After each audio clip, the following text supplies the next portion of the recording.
Alam niyo ba sa tuwing nakikita ko 'tong lamp na 'to, parang nare-remind ako ni Lord kung gaano siya ka-faithful yesterday, today, and tomorrow.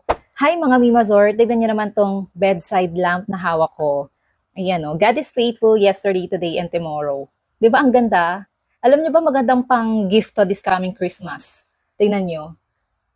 For only 100 pesos is meron ka ng kagandang bedside lamp. Madami pa kayong pagpipilian na Bible verse dun sa link na i-provide ko. So, hindi lang yan. Hindi lang yung ganyan yung kulay niya. Meron siyang color blue. Ang ganda, di ba? And meron din siyang white. Oh, ang ganda. Maganda siya ilagay sa living room nyo o kaya sa bedroom nyo. Alam niyo ba sa tuwing nakikita ko tong lamp na to, parang nare-remind ako ni Lord kung gaano siya ka-faithful yesterday, today, and tomorrow. Kaya I'm sure na matutuwa yung pagre-regaluhan nyo nito kapag ito yung natanggap nilang gift this coming Christmas.